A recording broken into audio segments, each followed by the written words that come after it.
24 big break. ദക്ഷിണേന്ത്യൻ സംസ്ഥാനങ്ങളിലേക്ക് രാസലഹരി എത്തിച്ചിരുന്ന കേന്ദ്രം കണ്ടെത്തി കേരള പോലീസ്.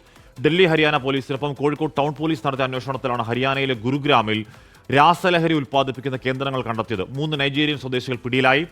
നൈജീരിയൻ സർക്കാരിന്റെ ദുർഭരണമാണ് ഈ ഗതിയിലാകാൻ കാരണമെന്നാണ് പ്രതികളുടെ ന്യായീകരണം. Nigerian government, shame on you people. This is what your citizens are passing through all over the world. Nigerian government, we are so embarrassed. We are not proud of to be in Nigeria anymore. What happened? We are passing this through because of the bad corruption in Nigerians. We are so disappointed from Mr. Tinubu. President Tinubu, you can do better than this. We are passing hell all over the country, Mr. President Tinubu. We are suffering all over the world, Mr. Tinubu, President. We are expecting we vote for you, but what we are doing is not what we vote for you is not what you are doing, sir. We are so embarrassed on you.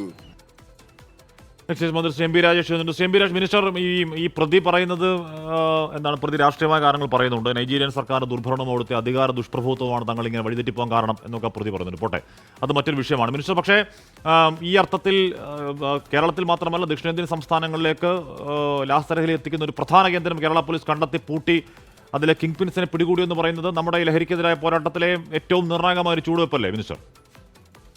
തീർച്ചയായിട്ടും ഇത് കേരള പോലീസിനെ സംബന്ധിച്ചും കേരളത്തിലെ അന്വേഷണ ഏജൻസികളെ സംബന്ധിച്ചും അഭിമാനകരമായൊരു നേട്ടമാണ്.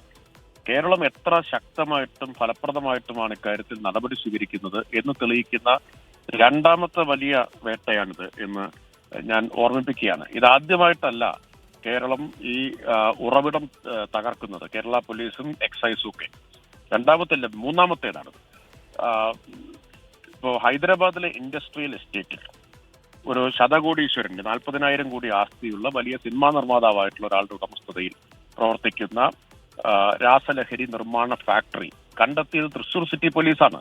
ഇവിടെ അറസ്റ്റ് ചെയ്ത പ്രതിയുടെ കയ്യിൽ നിന്ന് കിട്ടിയ തുമ്പ് വെച്ച് അന്വേഷിച്ച് ചെന്നാണ് ഹൈദരാബാദിലെ ഇൻഡസ്ട്രിയൽ എസ്റ്റേറ്റിലെ ഈ ഫാക്ടറി കണ്ടെത്തിയതും അയാൾ ജയിലിലായതും. അത് ദേശീയ മാധ്യമങ്ങളെല്ലാം നല്ല പ്രാധാന്യത്തോടെ വാർത്ത കൊടുത്തതാണ്. ഇപ്പോഴിതാ ഹരിയാനയിലെ ഈ രാസലഹരി നിർമ്മാണ ഫാക്ടറി അതും ഇൻഡസ്ട്രിയൽ എസ്റ്റേറ്റിലാണെന്നാണ് ഞാൻ മനസ്സിലാക്കുന്നത്. എന്തായാലും നിർബാധം ഇത്തരം ഫാക്ടറികൾ പ്രവർത്തിക്കുന്നു ഇന്ത്യയുടെ പല ഭാഗങ്ങളിൽ. അവിടെ നിന്നാണ് കേരളത്തിലേക്ക് വരുന്നതെന്ന് കൂടിയാണ് തെളിയിക്കുന്നത്. അപ്പോൾ ഉറവിടത്തിലെത്തുന്നില്ല എന്ന് ചിലര് കുറ്റപ്പെടുത്തിക്കൊണ്ടിരുന്നു. മൂന്നാമത്തൊരു കാര്യം ഞാൻ പറയാം. കേരളത്തിലെ എക്സൈസ് ആണ് മഞ്ചേരിയിൽ അറസ്റ്റ് ചെയ്ത ഒരു പ്രതിയുടെ കയ്യിൽ നിന്ന് കിട്ടിയ തുമ്പ് വെച്ച് അൻഡമാനിൽ ചെന്നത്. അൻഡമാനിലേക്ക് പ്രത്യേക അനുമതി വാങ്ങിയിട്ടാണ് കേരള എക്സൈസ് സംഘം പോയതും അവിടെ നിന്ന് 100 കോടി രൂപയുടെ ബങ്കറിൽ ഒളിപ്പിച്ച രാസലഹരി കണ്ടെത്തുകയും അവിടെ വെച്ച് തന്നെ അത് പുറത്തെടുക്കാൻ പറ്റാത്തതായതുകൊണ്ട് അവിടെ വെച്ച് തന്നെ നശിപ്പിക്കുകയും ചെയ്തത്. അൻഡമാനിലേക്ക് ആദ്യമായിട്ട് ഒരു ഏജൻസി പുറത്തുനിന്ന് വന്നത് കേരള എക്സൈസ് ആണ്. അവിടുത്തെ ഉദ്യോഗസ്ഥർ അതിനുശേഷം എന്നെ വന്ന് കണ്ടിരുന്നു. ഞങ്ങൾക്ക് ഒരു പ്രധാനപ്പെട്ട ഇക്കാര്യത്തിലുള്ള ജാഗ്രത നൽകിയത് കേരള എക്സൈസിന്റെ ആ ഇടപെടലാണ്. ആദ്യമായിട്ടാണ് ഒരു ഏജൻസി വരുന്നത് എന്ന് 3 സംഭവങ്ങൾ ഞാനിപ്പോൾ ഇവിടെ പറഞ്ഞു. അപ്പോൾ നമ്മൾ കാണേണ്ടത് എന്താ? കേരളം ഫലപ്രദമായ ശക്തമായ നടപടി എടുക്കുന്നു എന്നുള്ളതാണ്. അത് വെച്ച് കേരളത്തിനെതിരെ ഒരു വിദ്വേഷ പ്രചരണം ദേശീയ തലത്തിൽ നടത്തിക്കൊണ്ടിരിക്കുന്നുണ്ട് എന്ന് ശ്രദ്ധ വന്നിട്ടുണ്ടാവും ഞാൻ വിചാരിക്കുന്നു. കേരളം മയക്കുമരുന്നിന്റെ തലസ്ഥാനമായി എന്നൊക്കെയുള്ള ഒരു പ്രചരണം.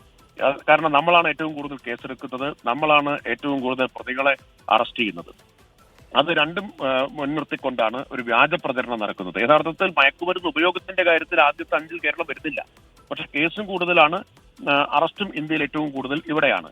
അപ്പൊ ഇപ്പോ ഇതിന്റെ പ്രഭവ കേന്ദ്രങ്ങൾ എവിടെയാണ്, ഉറവിടം എവിടെയാണ് എന്ന് വ്യക്തമായിരിക്കുകയാണ്. അപ്പൊ ഉറവിടത്തിലെത്തുന്നില്ല എന്ന് പറഞ്ഞവർ ആക്ഷേപിച്ചവരുടെ സ്വാധീന മേഖലകളിലാണ്. ഇത് കേരള പോലീസിന്റെ തൊപ്പിലെ പൊന്തൂലാന്നൊരു തർക്കമാക്കുന്നില്ല. പക്ഷേ ഇതിനെ കിച്ചൺ എന്നാണ് അത്ര പറയുക, ഫാക്ടറി എന്നല്ല കിച്ചൺ, ഇത് കുക്ക് ചെയ്യുക കിച്ചൺ എന്നൊക്കെയാണ് പറയാന്ന് പറഞ്ഞത്. അപ്പോൾ ഇത് ഉത്തരേന്ത്യയിലും ഹരിയാനയിലും ആ മേഖലയിലൊക്കെ ഇത് 1-2 ഒന്നും ആവില്ലല്ലോ മിനിസ്റ്റർ, ഇത് വ്യാപകമായി ഉണ്ടാകും. അതൊരു പക്ഷേ നമ്മുടെ കേരള പോലീസിനെ കൊണ്ട് മാത്രം കുട്ടികൾ കൂടുന്ന കാര്യങ്ങളാവില്ല ഇങ്ങോട്ടേക്കൊക്കെ എത്താൻ. എല്ലാ സംസ്ഥാനങ്ങളിലെ പോലീസും കേന്ദ്ര സർക്കാരും ഒക്കെ ചേർന്ന ഒരു സംയുക്ത വലിയ എഫർട്ട് ഇതിലുണ്ടാവണം അല്ലേ മിനിസ്റ്റർ? നോക്കൂ ഹാഷ്മി, ഞാനിത് ആവർത്തിച്ച് പറയുന്ന ഒരാളല്ലേ. കേരള പോലീസിനോ കേരള എക്സൈസിനോ മാത്രമായിട്ട് നേരിടാവുന്ന ഒന്നല്ല. കാരണം ഇത് കേരളത്തിന് പുറത്താണ് ഇതിന്റെ ഉറവിടം. കേരളത്തിന് പുറത്താണ്, ഇന്ത്യക്ക് പുറത്തുമുണ്ട്. അപ്പൊ കേരളത്തിന് പുറത്താണെങ്കിൽ ഇന്ത്യയിലെ വിവിധ അന്വേഷണ ഏജൻസികൾ നാർക്കോട്ടിക് കൺട്രോൾ ബ്യൂറോ ഉൾപ്പെടെയുള്ള അന്വേഷണ ഏജൻസികളുടെ ഏകോപനം കേന്ദ്ര സർക്കാരിലെ ഉറപ്പുവരുത്തേണ്ടത്.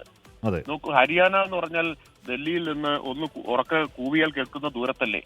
അവിടെയല്ലേ ഇത് ഇത്ര ഈ ഏജൻസികളുടെ എല്ലാം മൂക്കിന് ചുവടെയല്ലേ ഇത് പ്രവർത്തിച്ചുകൊണ്ടിരുന്നത്? ഹൈദരാബാദിൽ ഇൻഡസ്ട്രിയൽ എസ്റ്റേറ്റിലല്ലേ ഇത് പ്രവർത്തിച്ചുകൊണ്ടിരുന്നത്? ആരുടെ വീഴ്ചയാണിത്? അപ്പൊ അതുകൊണ്ട് കേന്ദ്ര ഗവൺമെന്റ് മറ്റ് സംസ്ഥാനങ്ങളിലെ അന്വേഷണ ഏജൻസികളെ ജാഗ്രതപ്പെടുത്തുകയും ഫലപ്രദമായ ഏകോപനം ഉറപ്പുവരുത്തുകയാണ് ചെയ്യേണ്ടത്. അല്ലാതെ ചില കേന്ദ്രങ്ങൾ കേരളം ഇത് നന്നായിട്ട് ചെയ്യുമ്പോൾ അതിന്റെ പേരിൽ കേരളത്തെ വേട്ടയാടിക്കൊണ്ടിരിക്കുകയാണ് ചെയ്യുന്നത്.